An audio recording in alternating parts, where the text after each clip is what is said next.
Oke, mari kita bersatu hati, kita berdoa. Tuhan, bersyukur buat siang hari ini kami boleh bersatu hati, kami boleh memuji Tuhan, kami boleh mendengarkan pujian penyembahan, dan kami boleh mendengarkan firman Tuhan. Tuhan, berbicaralah kepada setiap kami, biarlah hamba boleh dipakai untuk jadi berkat buat jemaat Tuhan. Terima kasih Tuhan, di dalam nama Tuhan Yesus Kristus kami berdoa. Amin. Shalom. Gimana hari ini? Gue udah gak mau jawaban kayak gitu, klise. Coba jujur, rasain. Capek? Sedikit semangat? Semangat banget? Ya, jujur bareng-bareng ya. Gimana hari ini? Jawab yang jujur ya. Jadi jangan baik. Luar biasa, no. Jawab jujur ya. 1, gimana hari ini? 1, 2, 3. Tepuk tangan. Thank you Pak Hendrik. Stresnya Pak Hendrik tinggi, stres. Saya juga habis capek, tadi baru pertama kali khotbah di gereja jam 7 pagi. Saya bilang ini gereja terpagi ya. Kadang kita pindah dari jam 8 jam 10.30 teman-teman. Hari ini saya diberikan tema Cultivating Life of Prayer. Oke, coba pikirin ketika mikirin hal yang buruk tentang doa, hal yang negatif tentang doa. Begitu dengar kata doa ada hal yang berat, apa yang ada di bayangan kamu? Coba pejamkan mata.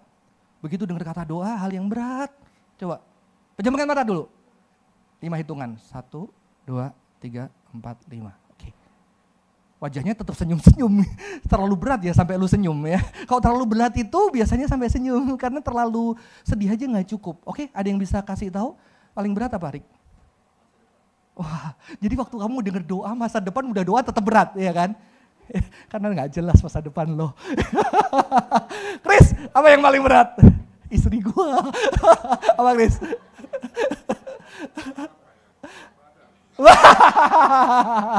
Berat badan. Oke, sekarang lagi pejamkan mata 5 detik lagi. Yang paling indah waktu doa. Oke, pejamkan mata. 1, 2, 3, 4, 5. Oke. Pak Hendrik yang stres yang paling indah waktu doa apa Pak? Yang kebayang langsung pop up. Iya Pak Hendrik doa bertahun-tahun. Gue tahu banget. Senang? Tetap ngerasain Tuhan ada. Walaupun jawabannya kayak kok ngelewatin doang ya Pak ya. Udah 3-4 tahun lewatin doang. Tapi gue kok masih hidup gitu kan. Itu ada yang senyum mungkin. Biasanya kita langsung berpikir tentang doa. Begitu berat ada doa-doa yang gak dijawab, betul gak? Saya dulu percaya banget, saya di aliran teologi yang percaya Tuhan bisa lakuin mujizat. Saya berpuasa, suatu hari om saya masuk rumah sakit di IGD, sedang ada infus saya berlutut di rumah sakit cari tempat gelap. Tuhan sembuhkan, meninggal. Terus saya doa lagi, ketika mama saya tahu-tahu ditelepon, mamamu ke IGD hari ini, saya baru berlutut belum berdoa. Begitu ditelepon lagi, mamamu udah gak ada. Jadi kerasa begitu dengar doa, tapi begitu pikirin tentang doa yang baik, kerasa banget. Ya, saya doa dulu gak disetujui sama istri. Berdoa sama Tuhan. Wah, tahu-tahu langsung suruh ngelamar. Panik juga gak? Baru lulus sekolah Alkitab. Udah sekolah Alkitab, masa depan gak jelas kan? Teologinya kan Injili, bukan karismatik ya. Jadi gak jelas, tahu-tahu dulu gak setuju, gak pikir masih lama. Ternyata langsung, ayo setuju kapan dilamar? Waduh serius itu. Itu ngelamar saya bilang, mah aku gak punya duit. Tapi inget banget. Doa ada hal-hal yang baik, betul? Ada hal-hal yang buruk. Tapi selalu kita identik dengan permintaan. Salah enggak? Enggak, karena Tuhan juga ngomong, mintalah ketika kamu kurang, ketika kamu enggak punya, ketika kamu lemah letih, berbeban berat, datang sama Tuhan. Kadang orang Kristen sok gaya ya, kamu datang Tuhan karena ada maunya, enggak boleh. Berarti lu bisa mikir lu datang sama Tuhan tanpa ada maunya. Sombong. Ya. Mana ada? Akhirnya sombong ada maunya pura-pura gak ada mau. Oh gue sih gak ada maunya sama lu. Padahal ada. Jadi justru kerendahan hati kita datang sama Tuhan, gue ada maunya. Tuhan gue berat banget. Itu justru ketulusan sama kayak kamu temenmu. Kamu pengen jalan, kamu kesepian. Mau temen gue gak? Gue sih gak apa-apa jalan sendirian. Padahal lu butuh. Datang aja. Gue lagi sendirian di sepi. Bisa temen gue ya. Kalau gak apa-apa sih. Tapi gue butuh temen. Itu kerendahan hati. Orang Kristen kadang-kadang sombong banget. Ya, emang kayak anak, gue gak butuh lu Pak, bisa sendiri, ambilin duit lo. Lebih baik anak datang Pak, aku udah berusaha Pak, kerja, udah S2 Pak, gajinya tetap di bawah 10 Pak. Pak bisa gak support bensinnya? Emang mamamu, lu datang Papa ada maunya? Enggak lah. Papamu bilang, yuk datang gak apa-apa. Sampai lu mandiri. Jadi kadang orang Kristen itu belagu banget. Sok rohani padahal malah belagu. Datang Tuhan dengan kerendahan hati. Ya, ada kebutuhan. Nggak apa-apa. Tapi doa nggak hanya kebutuhan, betul? Ada hal yang lain dari doa. Saya hari ini nggak punya kebutuhan karena kita sudah sering minta butuh. Nggak apa-apa, minta minta mujizat, minta. Saya di kalangan gereja yang tradisi yang dulu yang minta mujizat terus sama yang belum minta mujizat udah kehendak Tuhan yang jadi, betul kan? Saya beda banget di kalangan itu. Wah, tahu cancer, tahu dalam nama Yesus Tuhan bisa berubah, Tuhan bisa menggerakkan. Aku percaya, puasa, aku percaya. Yang satunya belum minta, Tuhan kehendak Tuhan yang jadi, takut kecewa. Padahal Tuhan tahu nggak bakal dia mati di kayu salib?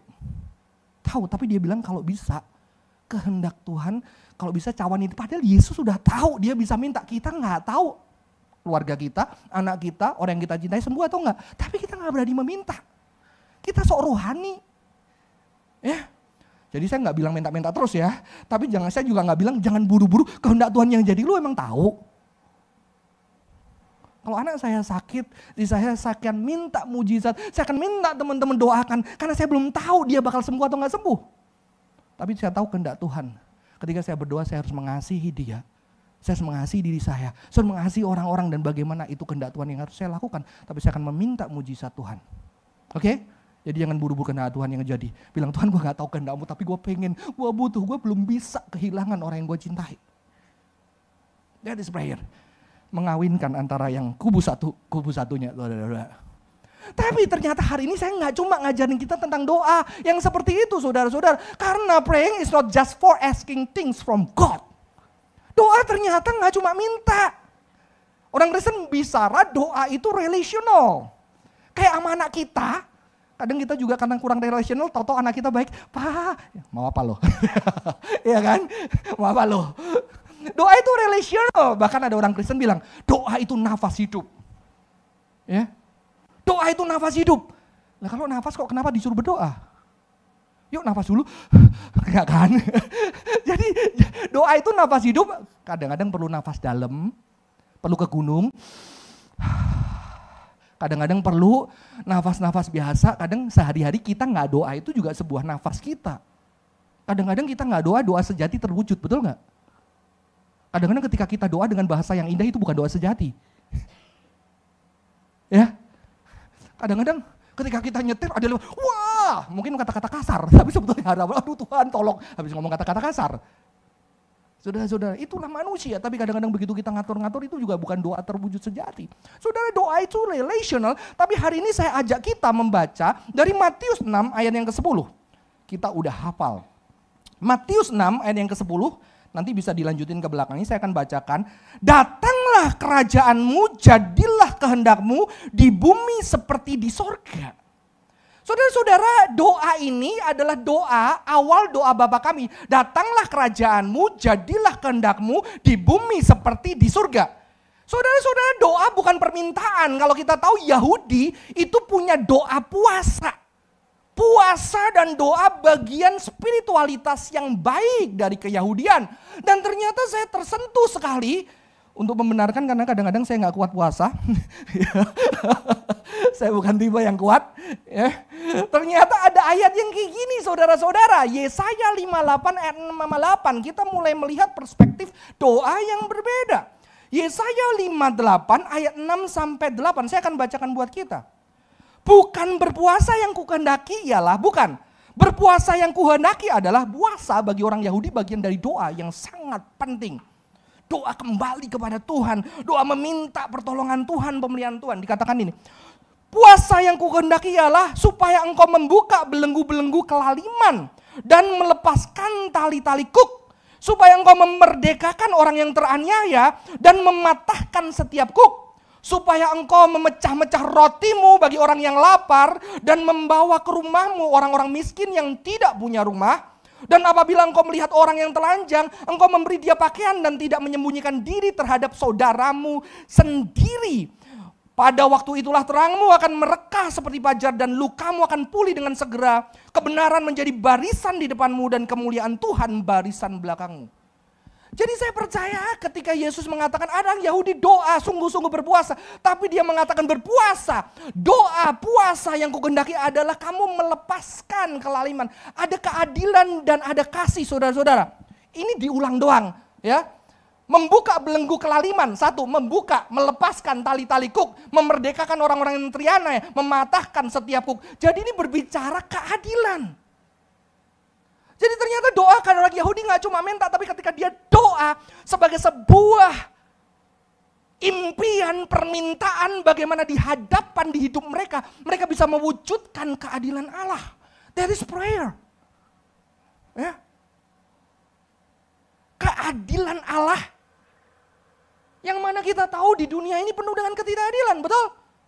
Dan jangan kita mikir dunia ini penuh dengan ketidakadilan dan kita bukan bagian dari dunia. We are part of this world. Sehingga ketika kita berpikir, oh dunia ini penuh dengan ketidakadilan, kita berpikir gereja selalu adil. Sorry, makanya kita banyak kecewa. Dunia, gereja bagian dari dunia. Saudara bagian dari ketidakadilan. Saya bagian dari ketidakadilan. Sederhana. Ketika pulang udah ngobrol, udah nongkrong capek-capek, istri bersihin piring, males gue pura-pura bego. Pura-pura udahlah. Apalagi anak cewek semua, ini kerjaan cewek, papa cari duit, udah cuci. Anak saya protes, Pak, kenapa yang cewek semua yang kerja ya? Papa kok gak cuci piring? Saya bertobat saudara-saudara, harus ada keadilan pakai piring juga. Ketika saya bersih-bersih, saya paling gak suka sama anjing, saya suka anjingnya tapi saya gak suka kotorannya. Siapa yang suka kotorannya? Tapi saya ada trauma. Ketika semua cucian itu akhirnya saya cucian bahu. Saya bilang, lu kok tinggal taruh-taruh, lu gak adil sama apa-apa. Ayo cuci, rasain penderitaan apa-apa. Lu berbuat adil. Itu keadilan yang sederhana di rumah kita. Yang terstruktur karena struktur sosial, patriarkal, society. Di tempat kerja, di tempat pelayanan. Ketidakadilan yang kadang-kadang nyata. Saya senang tadi Isya boleh ada yang keluarga oke, nggak oke. Saudara-saudara jangan pikir ketika gereja kita sering mengadakan hari keluarga itu adalah berita yang sukacita. Ada yang keluarga nggak lengkap. Sehingga kita panjang foto keluarga-keluarga kita. Kadang-kadang ada di sana yang ketika dia datang hari keluarga dia memilih nggak datang ke gereja karena keluarganya nggak lengkap. Keluarganya nggak sedang oke. Bersama keluargaku melayani Tuhan. Kita nggak pernah mention ada keluarga-keluarga yang nggak lengkap di gereja, tapi keluarga itu tetap ada kasih Tuhan. Ketidakadilan, saudara-saudara. Di sini doa untuk meneriakkan keadilan dan tidak hanya meneriakkan. Nanti kita belajar dari doa kami. Yang kedua, love. Memecah roti bagi yang lapar, bukan lu nggak makan, lu bagi makanan lu. Memberi tumpangan bagi gelandangan. Saudara, konsep kamar tamu dari Alkitab, hospitality. Kamar tamu buat orang asing. Dulu gak ada hotel banyak. Sehingga ada orang kalau dibiarin di jalanan gak ada tempat tinggal. Tapi jangan sekarang bikin kamar tamu lu masukin setiap orang ya. Dirampok lu. Sehingga hospital di samping gereja. Tapi ketika bikin gereja-gereja dulu rumah sakit, rumah tinggal, rumah tumpangan itu di samping gereja yang gede-gede. Tapi ketika udah punya di gereja orang-orang santai ya udah bayar di gereja udah selesai. Maka ada seorang uskup bilang nggak bisa. Lu harus bikin juga di depan rumah lu. Ada rumah orang asing bisa tinggal ketika dia nggak punya tempat berteduh. Orang Jawa ada kendi di depan rumahnya. Makanya urip ning donyo cuma mampir ngombe ada kendi. Saya waktu kecil masih lihat ada kendi jadi orang gelandangan yang gak punya minum bisa ke depan rumahnya orang dia minum air. Hospitality. Ya. Memberi pakaian yang telanjang. Ya. Saudara, Yesus kehausan, Yesus telanjang, Yesus kelaparan. Sebuah panggilan. Dan orang-orang jemaatmu, gereja, rasul-rasul suruh pergi tanpa apapun untuk menerima hospitality. Penginjilan bukan gua selamat, gua masuk surga. Tapi sebagai orang yang gak punya apa-apa ketok rumah. Dan ketika rumah itu menyambut, rumah itu diberkati Tuhan karena menerima orang-orang gelandangan. Penginjil-penginjil yang gak boleh bawa apapun. Yang tahu ada orang yang terbuka untuk hatinya. Saudara, ini doa puasa. Bukan puasa lu bagi-bagi, lu makan. Makanya Yesus sering makan bareng. Jadi kalau kamu gak pernah naktir temenmu, bertobat. Bayar sendiri-sendiri terus, bertobat. Boleh bayar sendiri-sendiri, gak naktir terus. Tapi sesekali lu perlu naktir. Ya. Hari Jumat saya wedding anniversary, gak perlu hadiah. Maksudnya saya ngerasa Saya biasanya anak-anak asing nongkrong ini ya di satu kafe ya. Kita makan bebek, nggak boleh promosi kan. Lu tahu semua, biasanya kita komsel di situ langsung 3 kelompok gitu ya. Saya dulu nggak peduli sama tukang parkirnya, bete banget kan wajahnya, bener nggak? Iya kan? Ya di dapur-dapur yang itu dapur. Wah, ketika itu saya lihat itu kok lihat wajahnya dia, saya juga kesel gitu ya. Tapi saya kemarin lihat, gue kok gak pernah kayaknya, gue gak pernah perhatian sama dia ya. Akhirnya saya beli kopi saudara-saudara, ya saya beli kopi 2, saya bawa ke dia terus saya deketin dia kayak terancam gitu, saya deketin, saya kasih gini, dia, apa ini? Ngopi Pak. Oh makasih, wah wajahnya soft saudara. Soft, enak loh hari itu, cuma 25.000, dia senyum. Terus kayaknya gak mau dibayar parkirnya gitu ya. Ya saudara-saudara sederhana. Saya kenapa cerita tukang parkir? Memberi kopi gak ada ayatnya ya. Kadang-kadang kalau makanan, saya suka seorang feminis di Jogja. Ada sekolah filsafat di Jogja, saya mau masuk di sana, bukan Kristen. Mereka punya project, oke di hari Valentine ini coba para filosof antropolog itu boleh datang ke jalanan, coba kasih perhatian buat orang-orang di jalanan, di trotoar. Dan ada yang beliin makanan, ada yang ngasih duit. Ya. Tapi ternyata ada satu wanita, seorang feminis, dia kasih bunga. Teman-teman dia, gila ngapain lu kasih bunga? Dia butuh makan. Dia cari duit. Tapi dia bilang apa? Saya ngamatin 1-2 jam. Orang-orang lempar uang. Gak pernah natap dia. Saya datang, saya kasih bunga. Supaya dia tahu. Ya manusia yang berharga. Non-Christian. Ada satu gereja, saya udah cerita. Di Surabaya.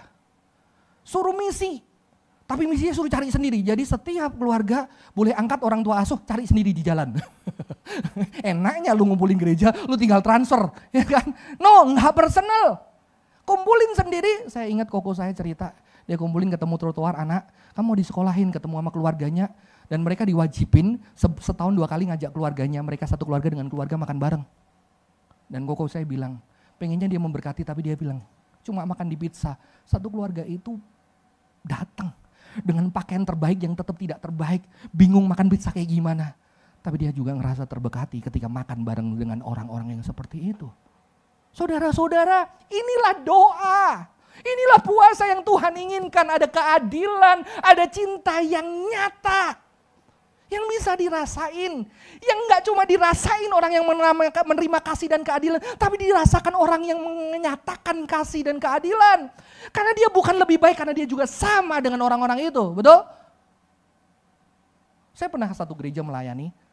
Terus akhirnya beberapa pimpinan gereja mengatakan, nggak usah bagi-bagi, mereka datang karena makanan. Coba nggak dikasih makanan, pasti nggak datang. Saya cuma bilang, kita datang karena apa? Masih mending mereka makanan. Kita butuh pengakuan, kita butuh diterima, kita butuh pujian sebagai manusia yang terbatas. Tapi kita sok nggak butuh itu.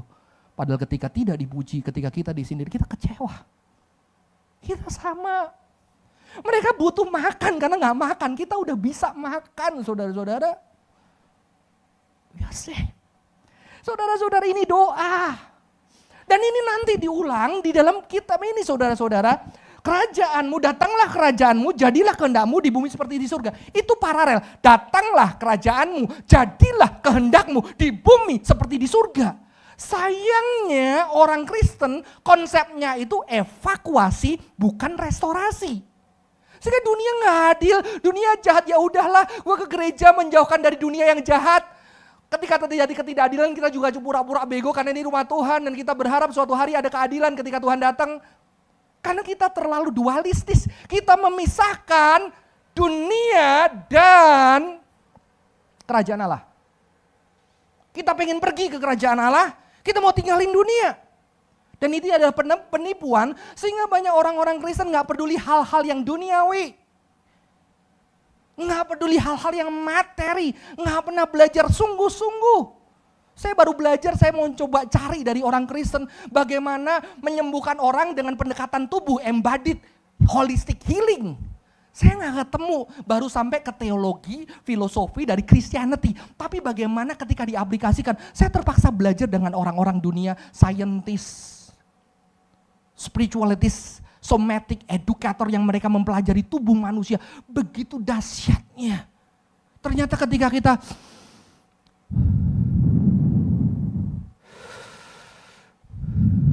itu kita punya dua nervous system. Simpatetik dan parasimpatetik. Simpatetik itu ketika kita mau lomba,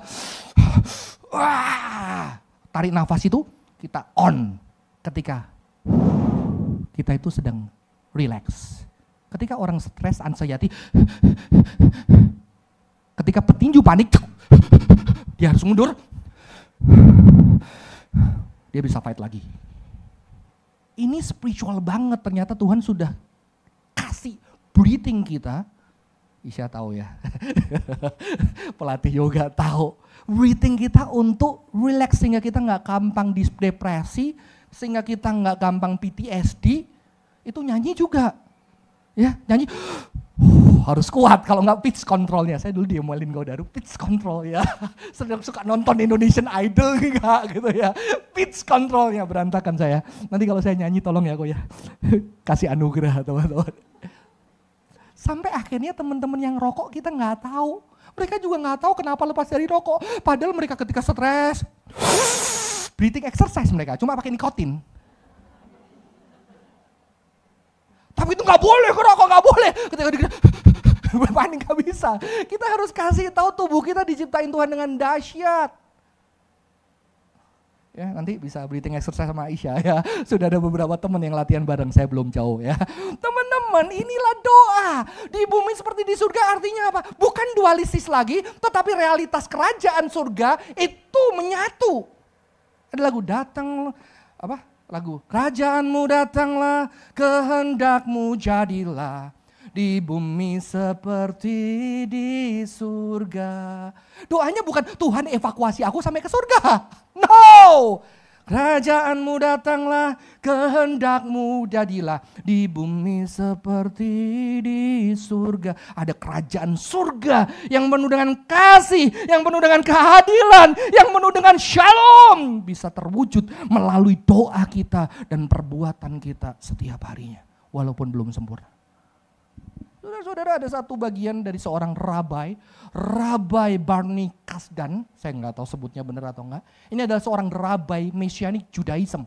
Jadi orang-orang Yahudi yang percaya Yesus, mereka disebut sebagai Messianic Jew atau Messianic Judaism alirannya di Amerika. Dia mengatakan Malkut Hasamayim, Samayim itu langit, kerajaan surga, kerajaan langit, karena konsep mereka surga langit ya. Kerajaan langit itu adalah kerajaan yang sudah ada di surga, di tempat kediaman Allah.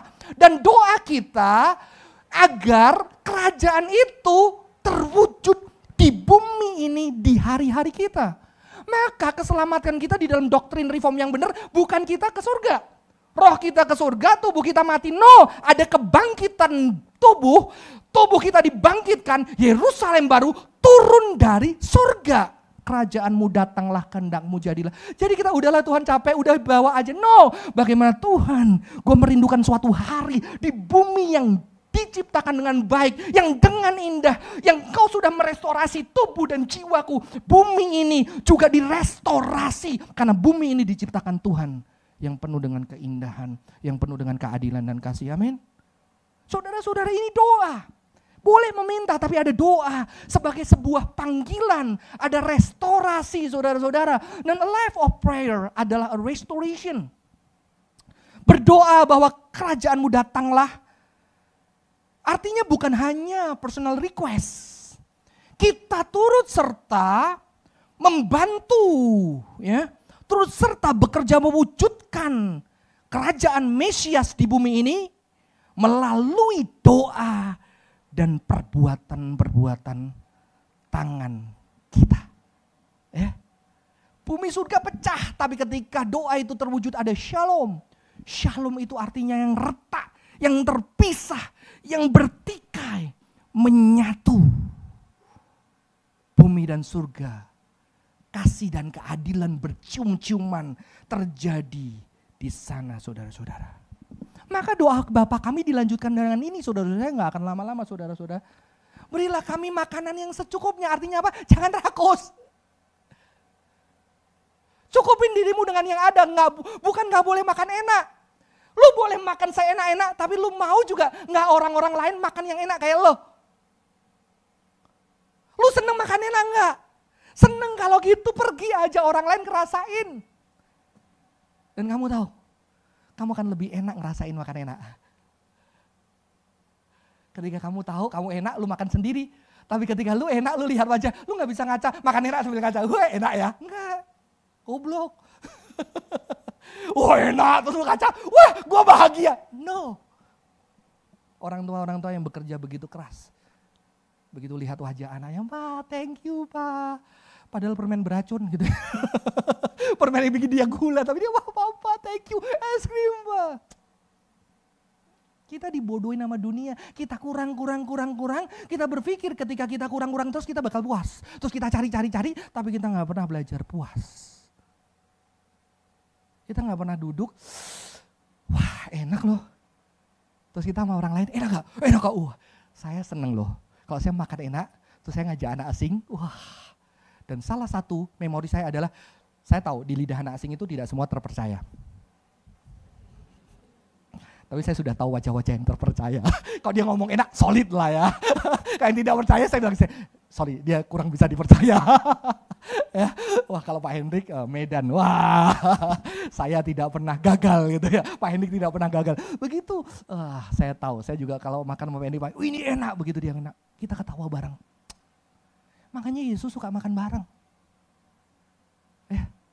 Kekristenan, ritualnya, upacaranya ditandai dengan makan bersama. Nanti kalau maunya keluarga, makan bareng. Ya. Terus puji masakan mama, saya tidak selalu suka memuji sih, karena saya terlalu jujur. Tapi saya lihat kalau waktu saya puji istri saya, waduh bahagia banget dia. Ya.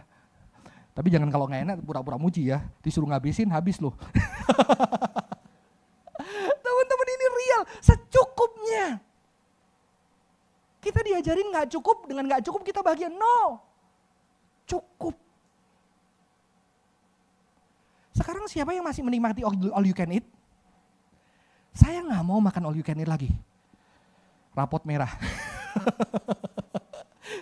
Saya mau menikmati lebih lama teman-teman. Udah nggak bisa, tapi kalau dibayarin ya haleluya puji Tuhan kan. Tetap dimakan tapi enaknya berapa menit? Enaknya sebentar doang. Ya. Tetap mau dibayarin gitu ya. Saya nggak ngajak kamu, tapi lebih baik enggak. Karena tubuh saya harus dijaga, anak saya masih kecil, saudara-saudara. Saudara-saudara kenapa? Kita lupa bahwa Alkitab mengatakan yang berbahagia adalah tangan di atas. Kita berpikir kita dapat semuanya, kita kaya. Padahal ketika kita dapat, kita cari terus, kita gak pernah puas, kita gak kaya walaupun kita kaya. Orang yang kaya adalah orang yang bisa berbagi. Kadang-kadang saya bilang sama, kasihan ya teman gue gini-gini, kasihan ya teman gue ini, kasihan teman gue ini. Teman gue bilang, lu itu lebih miskin gila. Lu rumah aja kagak punya, temanmu udah punya rumah di Kelapa Gading. Oh iya juga ya. Iya juga gitu kan. Teman-teman belajar cukup. Thanks God. Belajar berbagi. Makanan yang secukupnya. Minta ampun atas kesalahan. Artinya apa? Kita bagian ketidakadilan, kita bagian ketidakcintaan ya. Nggak rohani kita ini, kita butuh anugerah tiap hari. Dan kita butuh minta ampun kepada Tuhan.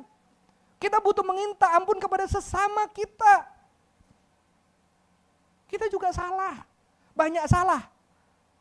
Yang kedua, mengampuni kesalahan orang lain. Love, forgiveness, ini kerajaan Allah. Ini doa Bapa kami itu dipanjatkan untuk diwujudkan.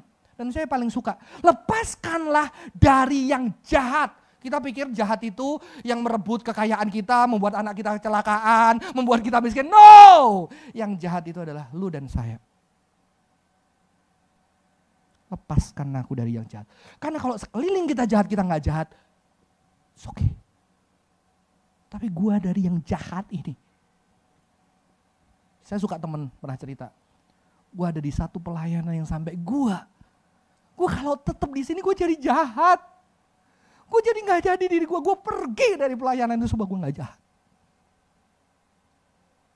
That's good. Ya. Masalah kita apa? Kita ngerasa diri paling baik, paling rohani. Bener gak? Orang tua yang paling sempurna, lu kurang apa punya anak papa kayak gua? Coba lu papanya yang lain gitu kan. Ya kita gak pernah jadi anak kita punya papa kita, coba dong bayangin. Saudara-saudara, ini adalah sebuah doa untuk kita mewujudkan justice and love yang nyata di dalam kehidupan kita. Sederhana di rumah, di keluarga, pertemanan. Sebagai hamba Tuhan, kalau di gereja tradisional paling seneng ya, kita hamba Tuhan ditraktir terus karena paling miskin gitu kan. Tapi kadang-kadang pernah mikirin gak? Kadang orang kita, teman kita majelis, juga seneng loh kita beli walaupun kita gak mahal, betul kan? Iya gak Pak Hendrik? Saya udah traktir Pak Hendrik loh. Pak Hendrik sukses daripada saya seneng. Bukan karena balas, karena traktiran saya kalah dibandingkan traktiran Pak Hendrik. Dan saya bersyukur Pak Hendrik sejak di Sing belajar menerima traktirannya orang biasa gitu loh. Yang biasa, dan kita bisa minum kopi yang sederhana dan kita bisa berbahagia as a family. Karena saya juga pengen merasakan bagaimana berkatin orang. Saudara-saudara, it's beautiful. Dan ini adalah sebuah panggilan doa dan kita perlu cultivate. Cultivate itu kita olah. Kalau orang cultivate di dalam bahasa timur itu mengolah tenaga dalam gitu ya. Tapi cultivate ini lebih ke arah orang juga mengerjakan tanah, mengolah tanah itu juga cultivating ya. Jadi cultivate itu kita perlu latih tubuh kita. Latih untuk kesadaran bahwa kita nggak pernah cukup, kesadaran bahwa kita nggak adil, kesadaran bahwa kita nyakitin, kesadaran bahwa kita juga disakitin, kesadaran bahwa kita jahat dan kita datang, Tuhan lepaskan gue dari yang jahat. Supaya kembali aku bisa mendatangkan kerajaan Allah yang penuh dengan kasih dan keadilan di bumi ini. Mulai dari diriku, kadang-kadang kita juga gak adil dengan diri kita, betul? Saya ketemu anak-anak muda yang hatinya cuma buat keluarganya. Ketika dia cerita-cerita, kok keluargamu lu mana? Lu gak pernah care sama diri lu gak adil terhadap dirimu. Padahal Tuhan mengatakan kasihlah dirimu. Ada satu teman ya. Saya bilang coba taruh sini. Wah embodiment ya. Taruh yang berharga di sinimu, di tanganmu. Bayangin ya. Dia taruh di dadanya. Oke, gue tahu itu kira-kira siapa. Ada dirimu gak? Gak ada. Oke, taruh lagi. Taruh dirimu di sana. Taruh dekat ke dadamu. Dan anak ini sampai nangis, ternyata gue gak pernah kasih, gak pernah adil sama diri gue terus paksa diri gue terus sakitin untuk gue bisa nolong keluarga gue. Ketidakadilan terhadap Tuhan, terhadap diri, terhadap sama. Juga ada anak-anak kecewa sama Tuhan. Padahal Tuhan kasih bilang, oh pilih ini, gak bilang, gue malas sih bela-bela Tuhan sih ya. Gue gak suka bela-bela Tuhan. Tapi lu yang bikin masalah sendiri, lu tanggung jawab sendiri, jadilah. Kenapa lu salahin Tuhan? Saya tidak di dalam rangka, jadilah orang yang bertanggung jawab dengan keputusanmu. Kita sering juga tidak adil terhadap Tuhan. Kita udah banyak pilihan, kita tahu kayaknya ini, kita ambil dan kita bilang, kenapa Tuhan kayak gini? Kita gak adil terhadap diri kita gak teradil terhadap sesama kita. Sadari ini saudara-saudara dan minta ketika berdoa, Tuhan aku mau mewujudkan kerajaan Allah di bumi seperti di surga. Saudara, saya akan akhiri dengan sebuah kisah novel yang ditulis oleh Pramudia Anantatur, bukan orang Kristen, ini orang Blora ya. Orang Blora ya, seorang sastrawan yang di era salah satu pemimpin di Indonesia, dia dibuang di Pulau Buru karena tulisan-tulisan sastra dia tidak boleh dibaca karena melawan terhadap kekuasaan dan ketidakadilan. Dia dibuang di Pulau Buru, namanya Pramudia Anantatur. Ya, dia nulis 4 tetralogi, yang pertama adalah Bumi Manusia. Dan novel ini dijadikan sebuah landasan di sekolah filsafat untuk membahas teori postkolonial. Bagaimana negara-negara hasil kolonialisme itu menghasilkan agama yang seperti apa, masyarakat seperti apa, yang sebetulnya tetap ada struktur kekuasaan dan tetap ada penindasan. Ini teori postkolonial. Ya. Dan ternyata di kisah itu saudara-saudara, ternyata hukum-hukum yang masuk di Indonesia adalah hukum-hukum warisan Belanda Kristen. Dan Kristen masuk di dalam propaganda juga digunakan untuk menjadi agama penjajah. Maka tidak heran orang-orang zaman dulu begitu tahu orang Kristen, lu agama penjajah lu. Karena ada sistemnya. Karena Belanda adalah negara Kristen. Dan ada aturan-aturan hukum yang tidak adil. Dan ada seorang wanita muda yang bernama Nyai Ontosoroh. Yang akhirnya orang-orang Belanda itu gak bisa menikah. Karena banyak wanita Belanda yang dibawa dari Belanda itu gak bisa bertahan, mati semua di perjalanan saudara-saudara. Akhirnya mereka menikahi wanita lokal. Karena kalau menikah wanita lokal mereka lebih bisa bertahan tinggal di perkebunan-perkebunan. Karena mereka punya gairah seksual dan segala macamnya. Sehingga banyak nyai, istilah nyai itu dari ini. Ini sejarah Indonesia keren banget. Anak saya udah baca, yang sesi 1. Saya udah 4-4-nya sudah. Dan ketika ada nyai ini yang akhirnya dinikahi menjadi gundik-gundik. Prianya tetap punya istri di sana. Yang akhirnya menghasilkan keturunan tapi mereka tidak pernah mendapatkan warisan. Karena keadilan padahal semua yang memegang kendali itu bisa maju adalah nyai ini.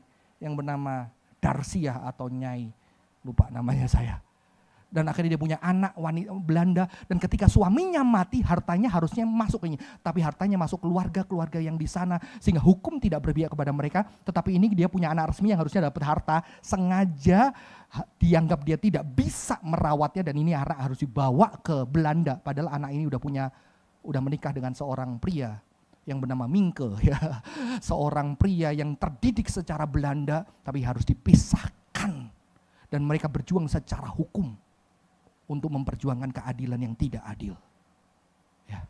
Dan mereka berjuang, tapi saya suka ending dari film ini. Ya. Saya merasa perjalanan salib bukanlah kelemahan. Perjalanan salib ketika Yesus melangkah, langkah demi langkah di dalam ketidakadilan. Di dalam begitu jahatnya manusia, dia berjuang memperjuangkan kasih sampai di puncak ketidakadilan tertinggi terhadap yang punya surga, yang punya bumi ini. Kasih itu dinyatakan. Saya suka bagian tadi mengatakan apa? Kita kalah. Kita kalah. Tidak. Kita sudah melawan. Sekuat-kuatnya. Sehormat-hormatnya. Mahatma Gandhi belajar dari khotbah di bukit. Ketika negara Kristen menjajah, dia menggunakan Alkitab, melawan dengan kasih. Sehingga dia berdiri maju ketika orang India nggak boleh masuk. Dia maju bersama dengan ratusan orang India, dipukulin, tidak memukul, berdarah-darah sampai yang memukul merasa sudah stop. Kekristenan bukan sesuatu yang lemah. Kekristenan ada keberanian. Berjuang, berdoa, berjuang mendatangkan kasih, keadilan sampai sekalipun kita harus menjadi korban. Tapi kita tidak pernah kalah. Kekalahan salib menunjukkan kemenangan. Amin. Perjuangan keadilan di tempat kerja, di rumah, di dalam relasi kita dengan orang yang kita cintai, di dalam keluarga kita, dengan pasangan kita, anak kita, orang tua kita, mertua kita. Mari datangkan keadilan dan kasih. Walaupun kadang ada penderitaan. Terus berdoa. Terus maju mengasihi dan mendatangkan keadilan. Mari kita bangkit berdiri. Singer boleh membantu saya pujian ini.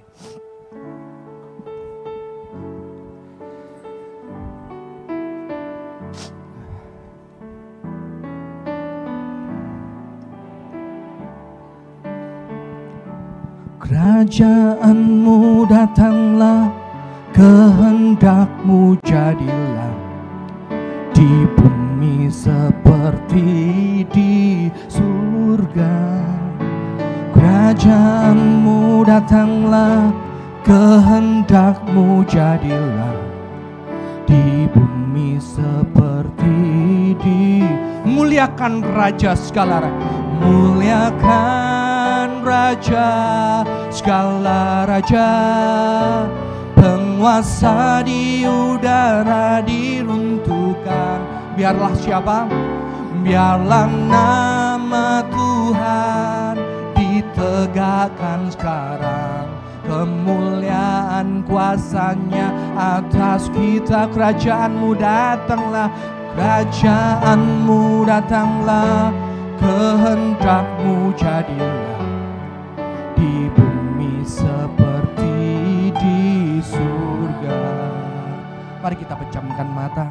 Saudara-saudara, saya ajak kita mulai memikirkan Bayangkan satu orang yang pernah kita melihat, dia berjuang keadilan, dia berjuang kasih, dia pernah berkorban untuk kita, berjuang menyatakan kasih dan keadilan.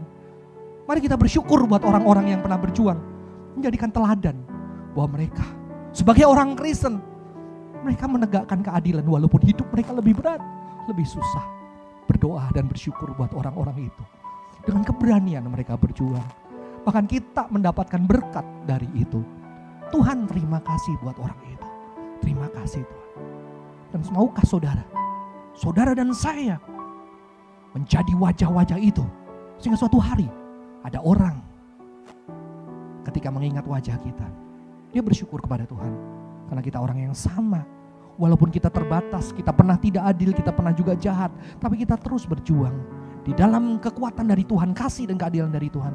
Kita berjuang setiap harinya. Di rumah Tuhan juga mendatangkan kasih dan keadilan.